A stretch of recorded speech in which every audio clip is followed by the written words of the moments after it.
Hello friends, मैं आपका guide Akhilesh Kumar Tripathi इन academy पर स्वागत करता हूँ। फ्रेंड्स, आज हम लोग पढ़ने वाले हैं भारतीय संविधान। ठीक, आज हम लोग पढ़ने वाले हैं भारतीय संविधान को। एक्चुअल में क्या है ना फ्रेंड्स कि हम लोग काफ़ी समय से मिले नहीं हैं और ऑफलाइन क्लासेस तो टोटली बंद हो चुकी हैं। ठीक है, जिससे जो हमारी पढ़ाई एक तरीके से चल रही थी वो पूर्ण तरीके से वहीं पर रुक गई है। और आज यदि देखा जाए तो 21 मार्च, ठीक 21 मार्च से आज वर्तमान में जुलाई आ गया है, तो ये टोटल जो टाइम है इस समय अवधि में बहुत बड़ा लॉस हो चुका है। यानी अभी तक जो हम पढ़ते चले जा रहे थे, यानी जब तक लॉकडाउन नहीं था या जो शिक्षण संस्थाएं ओपन थे तो 1-2 दिन की ही क्लास हमारी बाधित होती थी, या मैक्सिमम किसी कारणवश कोचिंग यदि नहीं जा पाते थे तो 5-6 दिन ही हमारी क्लास बाधित होती थी। लेकिन ये जो टाइम ऑफ पीरियड है 21 मार्च से अभी आज जुलाई चल रही है, ओके, आज लगभग 10 जुलाई आ चुकी है, तो ये जो टाइम ऑफ पीरियड है, इस टाइम ऑफ पीरियड में जो हमें पढ़ाई का लॉस हुआ है ये बहुत बड़ा लॉस हो चुका है। कई मित्र मेरे ऐसे होंगे, विद्यार्थी ऐसे होंगे जिन्होंने इस अवधि में शायद किताबों को बिल्कुल tata goodbye bye bye बोल दिया होगा। ओके, तो ऐसी सिचुएशन में जो हमें लॉस हुआ है उस लॉस को हम, या जो हमने टाइम स्पेंड कर दिया है, टाइम खो दिया है, उस टाइम को हम दोबारा प्राप्त तो नहीं कर सकते। लेकिन हाँ, आज स्थिति यदि इस प्रकार की है तो हम कुछ जागरूक हो सकते हैं, और जागरूक होने के लिए हमें आज से ही जो हम पिछला टाइम अपना किया, पिछले टाइम में जो अपनी कंटिन्यूटी किए थे पढ़ाई के लिए, वो हम फिर से दोहराने होंगे, फिर से हमें उसी तरीके से अपना चलना होगा। ठीक, स्थितियाँ कुछ अलग होगी। इस कोरोना महामारी के दौर में हम और आप एक तरीके से एक ही साथ बैठ के एक साथ आप लोग बैठ के मुझसे बात कर पाते थे, ओके, कुछ पूछ पाते थे, डायरेक्टली पूछ पाते थे। लेकिन अब एक्चुअल में स्थितियाँ कुछ अलग हैं। इस कोरोना महामारी के दौर में हम कहीं पर एक साथ एक क्लास नहीं ले सकते, इसलिए हम लोग ऑनलाइन क्लासेस को लेके आ रहे हैं, डिजिटल क्लासेस को लेके आ रहे हैं। ओके, तो ये तो खैर रिकॉर्डेड वीडियो होगा, बहुत जल्द हम लोग लाइव क्लासेस में भी आपसे मिलेंगे। तो आप क्या करते हो, आप उसमें हमें लाइव पूछ सकते हो, कमेंट करके हमसे पूछ सकते हो कि सर इस तरीके की यदि आपके माइंड में कोई प्रॉब्लम है तो उस प्रॉब्लम को हमारे सामने रख सकते हो। ठीक, तो ये सभी सुविधाएं आपको मिलेंगी। इस सभी सुविधाओं को प्राप्त करने के लिए आपको केवल और केवल हमारे इन एकेडमी ऐप, ओके, इन एकेडमी ऐप को प्ले स्टोर पर डाउनलोड कर लेना है, और जो हमारा यूट्यूब चैनल है, इन एकेडमी यूट्यूब चैनल जो है इसको आपको सब्सक्राइब कर लेना है। ओके, तो ये दोनों चीज़ें आप कर लीजिए जिससे आपकी जो पढ़ाई है, ओके, ये फिर से एक तरीके से चल सके, फिर से स्टार्ट हो सके। ठीक, तो फ्रेंड्स, हम लोग पढ़ने वाले हैं भारतीय संविधान। हम लोग स्टार्टिंग करेंगे, जीएस की स्टार्टिंग होगी, जो अपनी होगी ये स्टार्टिंग होने वाली है भारतीय संविधान से। और मेरे कई विद्यार्थी ऐसे हैं जो संविधान को बहुत अच्छे तरीके से पढ़ चुके हैं, लेकिन इस लॉकडाउन की अवधि में हो सकता है कि आपने अपनी पढ़ाई को रोक दिया हो, तो कुछ चीज़ें ऐसी होंगी भारतीय संविधान की जो मोस्टली चीज़ें होंगी जो हम बहुत डीप पढ़े थे, हो सकता है वो चीज़ें आपके माइंड से निकल गई हों। इसलिए हमें उन सभी चीज़ों को पुनः जागृत करने की आवश्यकता है, रिवाइज करने की आवश्यकता है। तो जो विद्यार्थी इसको पढ़ चुके हैं, ओके, उनका एक बार फिर से रिवाइज होगा, और जो नए नए विद्यार्थी होंगे जो पहली बार इस प्रकार के वीडियो देख रहे होंगे, ओके, पढ़ रहे होंगे, तो उनके लिए भी ये क्लासेस बहुत कारगर साबित होगी। आपको बहुत अच्छा मैटर यहाँ पर मिलने वाला है। ठीक, तो एकदम बने रहिएगा। ओके, आज हम भारतीय संविधान का पहला टॉपिक पढ़ने वाले हैं। भारतीय संविधान का सबसे पहला टॉपिक जो आता है ये होता है भारत के संविधान की संवैधानिक यात्रा। ओके, यानी हम लोग भारतीय संविधान को पढ़ने से पहले हम लोग भारतीय संविधान को नहीं पढ़ेंगे। ओके, भारतीय संविधान को अभी नहीं पढ़ेंगे। भारतीय संविधान को पढ़ने से पहले जो हमारे संविधान का बैकग्राउंड है, जो हमारे संविधान के बनने का बैकग्राउंड है, उस बैकग्राउंड को पढ़ेंगे। आखिर कैसे हमारे देश में भी एक संविधान आया। ओके, जो विश्व का पहला संविधान है, आप जानते हुए जो विश्व का पहला संविधान है वो संयुक्त राज्य अमेरिका का था। जो विश्व का पहला लिखित संविधान है ये संयुक्त राज्य अमेरिका का था, और इससे भी पहले यदि हम देखें संविधान तो ब्रिटेन का रहा था। और ब्रिटेन से पहले यदि हम देखें कि भारत में या फिर विश्व में सबसे पहला संविधान किस देश का था, तो एक राज्य था जो था सुमेरियनपुर। ये राज्य था सुमेरियनपुर राज्य। इस सुमेरियनपुर राज्य में लगभग 2300 वर्ष पहले, ठीक, लगभग 2300 वर्ष पहले सुमेरियन को राज्य के राजा, ओके, इस राज्य के राजा थे जिनका नाम था यूरुकगना, ये इनका नाम था यूरुकगना। सुमेरियन को राज्य के राजा यूरुकगना ने विश्व का पहला संविधान लिखाया था, ठीक, लिखाया था, यानी पहला जो संविधान लिखा गया था वो इस राज्य का लिखा गया था। सुमेरियन के राज्य के राजा यूरुकगना ने विश्व का पहला संविधान लिखा था। तो आपको माइंड में क्वेश्चन तो आ रहा होगा कि सर अभी आप बोल रहे हो कि विश्व का जो पहला संविधान है ये अमेरिका का लिखा गया है, क्योंकि 1788 में अमेरिका का संविधान बनना बनके तैयार हुआ था। तो 1788 और अभी इसका जो टाइम ऑफ पीरियड है 2300 वर्ष पहले, तो ये काफी डिफरेंट हो जाता है। यानी अब यहाँ पर हम लोग पढ़ते हैं कि अमेरिका का संविधान विश्व का पहला संविधान होगा या फिर सुमेरियन कुल का संविधान विश्व का पहला संविधान होगा। तो याद रखिएगा जो संविधानविद हैं, ओके, जो संविधानविद है, संविधान विशेषज्ञ है, संविधान विशेषज्ञों ने इस राज्य के संविधान को 6 अलग अलग दस्तावेजों में पाया। यानी जो यहाँ के संविधान है ये किसी एक पुस्तक में न होकर 6 दस्तावेजों में मौजूद है, 6 पुस्तकों में मौजूद है। इस कारण से संविधानविदों ने, संविधान विशेषज्ञों ने सुमेरियन कुल राज्य के संविधान को अलिखित संविधान की श्रेणी में रख दिया है, जिस कारण से विश्व का प्रथम पूर्ण लिखित संविधान अमेरिका का है, ठीक, अमेरिका का है। ब्रिटेन का संविधान अलिखित संविधान होगा। तो ये जो संविधान है, ठीक, संविधान एक ऐसी व्यवस्था होती है जो किसी देश के नियमों कानूनों का एक संग्रह होता है, जो उनको चलाने के लिए दिशा निर्देश, जो उसके सरकार होगी उस सरकार को दिशा निर्देश बताती है कि आपको किस तरीके से काम करना है। कोई भी सरकार को अपने संविधान के अनुसार ही कार्य करती है, ठीक। तो भारत में इस प्रकार की जो व्यवस्था है वो कब से प्रारंभ होती है, तो हमें पता है कि हमारे देश में 26 नवंबर 1949 को, ठीक, हमारे देश में 26 नवंबर 1949 को संविधान बनकर तैयार हुआ था। 26 जनवरी 1950 को हमारा भारतीय संविधान लागू हो गया था, ठीक है। तो हमारे भारतीय संविधान की जो स्टार्टिंग होती है, जो नियमों का संचालन होता है, वो कहीं ना कहीं 1950 से होता है। लेकिन क्या केवल इसी समय में हमारा भारतीय संविधान बनकर तैयार हुआ है? तो इसके पीछे का जो संपूर्ण बैकग्राउंड है, ओके, इसके पीछे का जो संपूर्ण बैकग्राउंड है, उस बैकग्राउंड पर हम लोग चर्चा करने वाले हैं कि कैसे भारतीय संविधान बनके तैयार हुआ और इसमें किस किस का योगदान रहा है, किस किस ने भारतीय संविधान के बनाने में अपना पूर्ण रूप से सहयोग दिया है, ओके।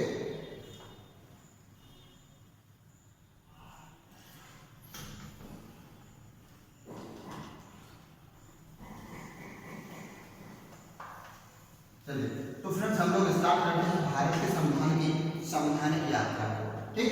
हम लोग भारत के संविधान की संवैधानिक यात्रा को करते हैं। तो देखिए, भारत में जो संविधान बनने की स्टार्टिंग होती है ये मुख्य रूप से हम लोग मानते हैं कि 1946 से हो जाती है। भारत में जो संविधान बनने की बैठक होती है, एक हॉल होगा, ओके, हॉल में एक असेंबली बुलाई जाएगी, सभा बुलाई जाएगी और वो सभा भारतीय संविधान बनाने में काम पर लग जाएगी। तो लेकिन इसके पहले 1946 के पहले भी हमारा भारतीय संविधान कहीं ना कहीं इस पर काम करना स्टार्ट हो गया था। कहीं ना कहीं इनडायरेक्टली इसके कानून बन चुके थे और उन कानूनों को हमने 1946 में जब बैठक स्टार्ट की गई तो उन बैठकों में उन कानूनों को हमने धीरे धीरे अपने भारतीय संविधान में इन्वॉल्व करना स्टार्ट किया था। जो पहला कानून था, ओके, जो हमारे भारतीय संविधान की दृष्टि से जो पहला कानून माना जाता है वो कानून माना जाता है 1773 का रेगुलेटिंग एक्ट, ठीक। अधिकांश पुस्तकें आप पढ़ोगे तो 1773 के रेगुलेटिंग एक्ट से हमारे भारतीय संविधान की संवैधानिक यात्रा स्टार्ट करते हैं। लेकिन याद रखिएगा दोस्त, यहाँ हमारा जो भारतीय संविधान है ये तभी से स्टार्ट हो जाएगा जब से भारत में अंग्रेज एंट्री करेंगे। जब से हमारे भारत में अंग्रेजों ने एंट्री की थी तभी से कहीं ना कहीं हमारे भारतीय संविधान की स्टार्टिंग होगी, क्योंकि अंग्रेज आएंगे, अंग्रेज भारत में अपने नियमों को स्टार्ट करेंगे और वही नियम हमने अपने भारतीय संविधान में सम्मिलित किए हैं। क्योंकि जब अंग्रेज आए थे, ओके, आपको पता होगा कि जो अंग्रेज थे ये 1600 के बाद आना स्टार्ट कर दिए थे, ठीक। भारत में आपका जो पहला अंग्रेज व्यक्ति था, ओके, वो था जॉन मिल्टन हॉल, जिसे दोस्तासी अंग्रेज भी कहा गया है। ये भारत में पहली बार आया था। इसके बाद पहले भी कई सारे व्यक्ति आए थे। 1594 में सर लेका, ओके, सर ये पहले व्यक्ति थे जो भारत में अंग्रेज व्यक्ति थे जो आए थे। इसके बाद 1598 में जॉन मिल्टन हॉल भारत आया था, ओके, जो अंग्रेज अधिकारी था। तो यही से हम मानते हैं कि जो 1598 में जॉन मिल्टन हॉल भारत आया, ये पहला अंग्रेज व्यक्ति था। ठीक, तो यहाँ से अंग्रेज भारत में आए और यहाँ से आने के बाद 1600 से हम देखें तो लगभग इन्होंने 150 वर्षों तक भारत में केवल व्यापार किया। इन्होंने भारत में शासन नहीं किया, ओके, क्योंकि हमारे माइंड में कई बार ये क्वेश्चन भी आता है कि जब अंग्रेज भारत में आए तो उनका मुख्य पर्पज क्या था, मुख्य उद्देश्य क्या था, मेन पर्पज उनका क्या था? उनका मेन पर्पज व्यापार करना था भारत में, या अंग्रेजों का भारत के पॉलिटिकल जो इशू थे उनमें इन्वॉल्व होना था, ओके, यानी भारत में राजनीतिक स्थितियां जो थी उन स्थितियों पर नियंत्रण करना था या भारत में व्यापार करना था।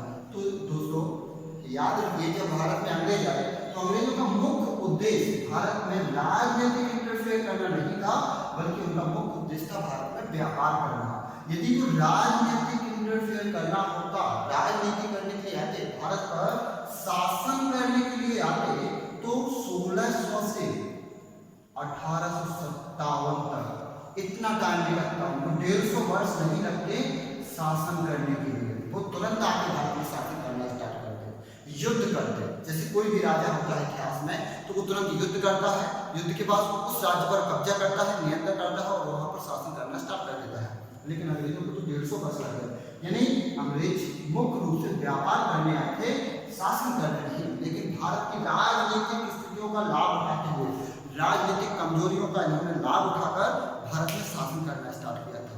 ठीक, जब भारत की राजनीतिक स्थितियां बहुत ज्यादा कमजोर हुई तो इन्होंने सबसे जो मुख्य क्षेत्र हुआ करता था, आर्थिक दृष्टि से सबसे संपन्न क्षेत्र हुआ करते थे, ये सूरत,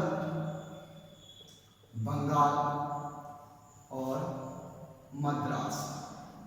ये अंग्रेजों को या कोई भी विदेशी व्यापारी होगा, ये 3 क्षेत्र इनको प्रभावित करते थे, इनको आकर्षित करते थे, क्योंकि तीनों समुद्र के किनारे थे। और इसमें जो सबसे प्रमुख क्षेत्र हुआ था बाद में आगे चलके वो बंगाल हुआ था। ठीक है, अब अंग्रेजों ने क्या किया, इस बंगाल को प्राप्त करने के लिए तमाम युद्ध लड़ना स्टार्ट कर दिया। और पहला युद्ध जो बंगाल का नाम था, ओके, सिराजुद्दौला, उस सिराजुद्दौला के साथ 1757 में लड़ा। ठीक, 1757 में लड़ा, ओके। 1757 में ये अंग्रेजों का 150 वर्षों में पहला युद्ध था।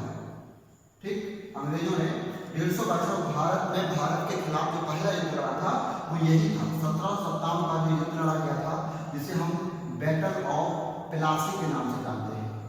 ठीक, बैटल ऑफ प्लासी के नाम से हम जो युद्ध की जानते हैं वो 1757 में है।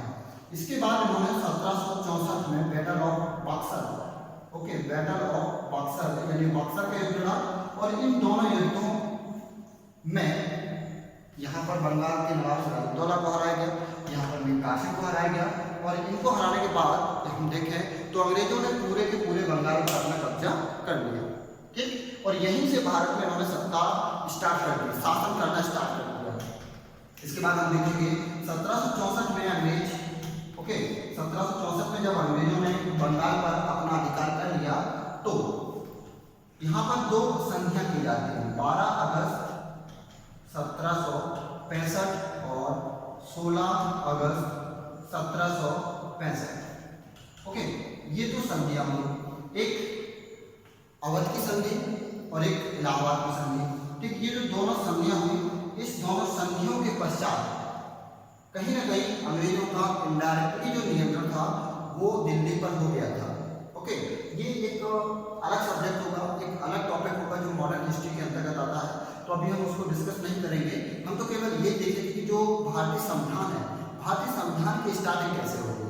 तो देखिए, अंग्रेजों ने जब यहाँ पर 1765 में दोबारा रॉबर्ट क्लाइव ब्रिटेन से लौट के भारत आए तो इन्होंने 1765 में भारत में दोहरा शासन स्टार्ट किया। दोहरा शासन मतलब जो प्रशासन होगा, ठीक है, जो प्रशासन होगा ये नवाब के हाथों में होगा। जो नवाब होगा बंगाल का, वो प्रशासन की देखरेख करेगा। और जो दीवानी राइट्स होंगे, जो राजस्व संबंधी अधिकार होंगे, ये अंग्रेजों के अधिकार में होंगे।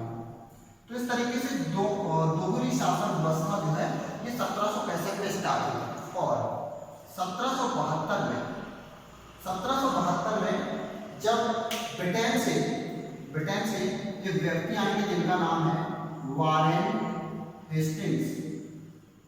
1772 में वॉरेन हेस्टिंग्स भारत आएंगे। तो ये जो दोहरा शासन चल रहा था भारत में, ठीक है, ये जो दोहरा शासन था, इस दोहरे शासन को वॉरेन हेस्टिंग्स समाप्त कर देंगे। इस दोहरे शासन को वॉरेन हेस्टिंग्स समाप्त कर देंगे। और इन्हीं के समय में जब वॉरेन हेस्टिंग्स बंगाल के गवर्नर के रूप में भारत में कार्यरत थे, तो इसी समय ब्रिटेन में एक समिति बनाई गई। जब ये कार्यरत थे तो ब्रिटेन में इसी समय एक समिति बनाई गई और उस समिति का नाम था सीक्रेट कमेटी या गुप्त समिति। इस गुप्त समिति की सिफारिश पर इस गुप्त समिति की सिफारिश पर ही भारत में 1773 का एक्ट लागू किया गया था। इस गुप्त समिति सीक्रेट कमेटी की सिफारिश पर भारत में 1773 का रेगुलेटिंग एक्ट लाया गया था। इस एक्ट में तमाम प्रकार के प्रावधान किए गए, कुछ ऐसे बदलाव किए गए जो ईस्ट इंडिया कंपनी के लिए थे, कुछ ऐसे बदलाव थे जो ईस्ट इंडिया कंपनी के कर्मचारी थे उन पर भी लागू हो सके। तो चलिए देखते हैं कि वो क्या क्या बदलाव किए गए थे 1773 के रेगुलेटिंग एक्ट में।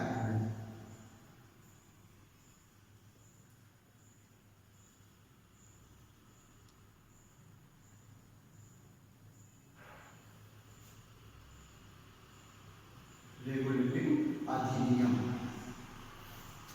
1773 का रेगुलेटिंग अधिनियम। अब देखिए 1773 के रेगुलेटिंग एक्ट के पहले जो 3 प्रेसिडेंसियां थी, कौन कौन सी? तो मद्रास, मुंबई एवं बंगाल, ये 3 प्रेसिडेंसियां हुआ करती थी।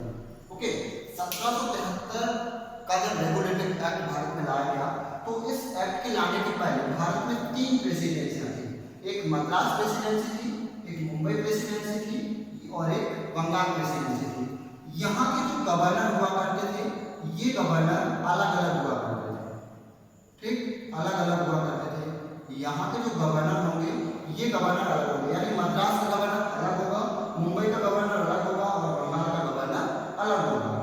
1773 के पहले इन तीनों प्रेसिडेंसियों के जो गवर्नर हुआ करते थे ये तीनों गवर्नर अलग अलग हुआ करते थे। लेकिन इसके बाद हम लोग देखें 1773 के अधिनियम के बाद ये जो गवर्नर है, मद्रास और मुंबई के गवर्नर हैं, इन दोनों गवर्नरों को इस गवर्नर के अधीन कर दिया गया। 1773 के रेगुलेटिंग एक्ट में मद्रास और मुंबई के गवर्नर को बंगाल के गवर्नर के अधीन कर दिया गया और इसी अधिनियम के दौरान जो बंगाल का गवर्नर था इस गवर्नर का पद बदलकर गवर्नर जनरल कर दिया गया, ठीक। यानी अब जो बंगाल का गवर्नर था वो बंगाल का गवर्नर जनरल कहलाएगा, मद्रास और मुंबई के गवर्नर बंगाल के गवर्नर जनरल के अधीन होकर काम करेंगे।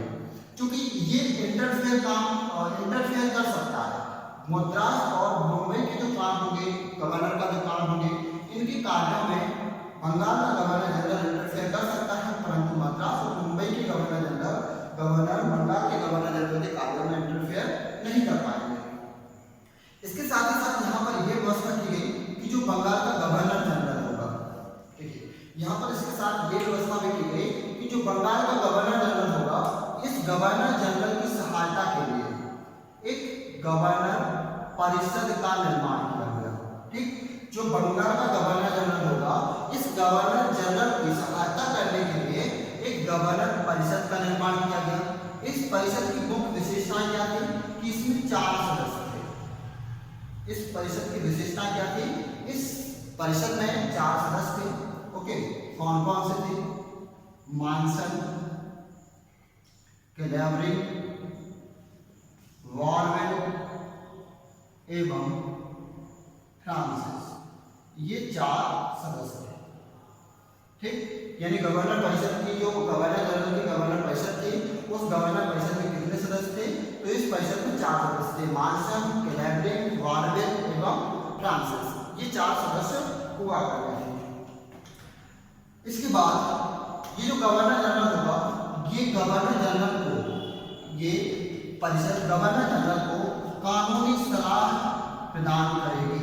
यानी गवर्नर जनरल के किस कार्य के लिए गवर्नर परिषद का निर्माण किया गया है, तो इसको कानूनी सलाह देने के लिए, एक इसका मार्गदर्शन करने के लिए।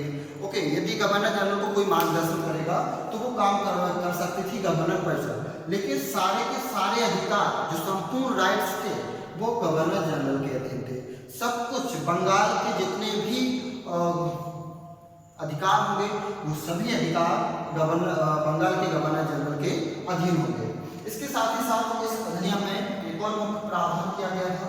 वो प्रावधान ये था कि बंगाल में अभी तक कोई न्यायिक व्यवस्था नहीं थी, कोई न्यायपालिका नहीं थी। तो इसी अधिनियम के दौरान बंगाल में एक सर्वोच्च न्यायालय की स्थापना की गई, जिसे हम लोग कलकत्ता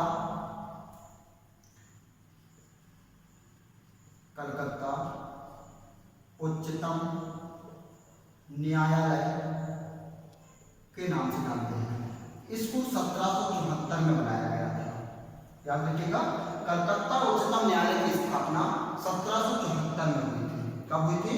1774 में। यहाँ पर क्वेश्चन हो सकता है जो आपको कंफ्यूजन करे। क्वेश्चन यदि आएगा कि 1773 के रेगुलेटिंग एक्ट में, या इस प्रकार से क्वेश्चन हो सकता है, रेगुलेटिंग एक्ट में कलकत्ता उच्चतम न्यायालय की स्थापना की गई थी।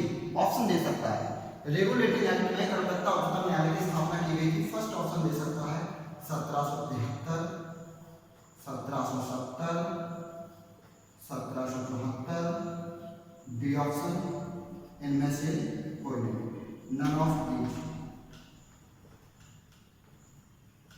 कोई नहीं। तो यहाँ पर जो आपका ऑप्शन होगा वो थर्ड जाएगा, सी, 1774 में। ओके, लेकिन क्वेश्चन ये है कि कलकत्ता उच्चतम न्यायालय की स्थापना की, कलकत्ता उच्चतम न्यायालय की स्थापना किस अधिनियम में की गई थी? तो फिर आपका ऑप्शन हो जाएगा 1773 के रेगुलेटिंग अधिनियम में की गई थी। ओके, यहाँ पर आंसर जो होगा वो आंसर आपका क्वेश्चन के हिसाब से बदल जाएगा। यदि वो अधिनियम पूछता है तो आपको 1773 सही करना है, और स्थापना पूछता है कि स्थापना कब हुई थी, तो आपको स्थापना में कर देना है 1774। ठीक, ये दोनों फैक्ट्स क्वेश्चन में पूछे जा सकते हैं, और ये पूछे भी गए हैं, और उम्मीद है कि आगे भी किसी एग्जाम में पूछे जा सकते हैं। तो इन दोनों को आप अच्छे से समझ लीजिएगा। इसके बाद कलकत्ता उच्चतम न्यायालय के जो मुख्य न्यायाधीश थे, वो मुख्य न्यायाधीश बनाए गए सर इलियाह हिप्पे को। कलकत्ता उच्चतम न्यायालय के जो मुख्य न्यायाधीश थे, ये न्यायाधीश थे सर इलियाह हिप्पे या हिप्पे, तथा इनकी सहायता के लिए 3 अन्य न्यायाधीश थे। ठीक है, याद रखिएगा, जैसे गवर्नर जनरल की सहायता के लिए 4 सदस्य थे, जिसे गवर्नर परिषद बोला गया है। ठीक इसी प्रकार से सर इलियाह हिप्पे जो ये मुख्य न्यायाधीश थे, ये मुख्य न्यायाधीश थे, मुख्य न्यायाधीश की सहायता के लिए 3 अन्य न्यायाधीश थे, जिनका नाम था चैम्बर्स, लिमिस्टर एवं हाई। ये 3 अन्य न्यायाधीश बनाए गए थे। सर इलियाह हिप्पे मुख्य न्यायाधीश होंगे तथा अन्य न्यायाधीश हो जाएंगे चैम्बर्स, लिमिस्टर एवं हाई। टोटल जो मुख्य न्यायाधीश है, यहाँ पर न्यायाधीश थे, ये टोटल न्यायाधीश हो जाएंगे 4। ठीक, 4। इस अधिनियम के दौरान जो ईस्ट इंडिया कंपनी के कर्मचारी थे, इन कर्मचारियों को ये भी तय कर दिया गया कि अब यदि कोई व्यक्ति बिना लाइसेंस के भारत में व्यापार करता है तो उस पर कार्रवाई की जा सकती है। यानी इस अधिनियम के दौरान भारत में व्यापार करने के लिए, यदि ब्रिटेन से कोई व्यापारी भारत में आता है व्यापार करने के लिए, तो उसे लाइसेंस की अनिवार्यता जारी कर दी गई। अब यदि कोई व्यक्ति भारत में व्यापार करना चाहता है तो उसे ईस्ट इंडिया कंपनी के माध्यम से जो लाइसेंस दिया जाएगा, उस लाइसेंस के माध्यम से ही भारत में व्यापार कर पाएगा, अन्यथा वो भारत में व्यापार करने के लिए योग्य नहीं होगा। ठीक, तो ये कुछ प्रावधान थे जो 1773 के रेगुलेटिंग अधिनियम में किए गए थे। ठीक है, इसमें याद रखिएगा कि 1773 के रेगुलेटिंग अधिनियम में मुख्य जो बदलाव था वो ये था, जो बंगाल का गवर्नर था, इस गवर्नर का पद बदलकर गवर्नर जनरल किया गया, गवर्नर जनरल किया गया। और इस पद पर बैठने वाला जो पहला व्यक्ति था, जो बंगाल का पहला व्यक्ति जो गवर्नर जनरल के पद पर बैठा था, उसका नाम था वॉरेन हेस्टिंग्स, उसका नाम था बंगाल के गवर्नर जनरल के पद पर बैठने वाला पहला व्यक्ति था, वो था वॉरेन हेस्टिंग्स। तो यहाँ पर ये बदलाव किया गया, साथ ही साथ कलकत्ता उच्चतम न्यायालय की स्थापना की गई और कलकत्ता उच्चतम न्यायालय की स्थापना करने के बाद यहाँ पर जो मुख्य न्यायाधीश के तौर पर नियुक्त किया गया, वो नियुक्त किए गए थे सर एलिजाह इप्पे को, सर एलिजाह इम्पे। इन्हें मुख्य न्यायाधीश के तौर पर नियुक्त किया गया तथा 3 अन्य न्यायाधीश और नियुक्त किए गए थे। तो इसके बाद हम लोग फ्रेंड्स कल पढ़ेंगे अगले अधिनियम को, जिसे हम लोग जानते हैं 1813 का अधिनियम। ओके, और 1813 के पहले एक और अधिनियम है जो बहुत इम्पोर्टेंट है हमारे एग्जाम की दृष्टि से, जिसे हम लोग जानते हैं 1784 का पिट्स अधिनियम। क्योंकि ये उस समय के जो प्रधानमंत्री थे विलियम पिट, जो ब्रिटेन के प्रधानमंत्री थे विलियम पिट, उनके नाम से ये अधिनियम लॉन्च किया गया था। ओके, उस अधिनियम को लॉन्च किया गया था, इसलिए इस अधिनियम का नाम रख दिया गया पिट्स अधिनियम। ठीक है, 1784 का पिट्स अधिनियम। इस पिट्स अधिनियम को हम लोग कल की क्लास में देखेंगे। ओके, नेक्स्ट क्लास में देखेंगे। Thank you.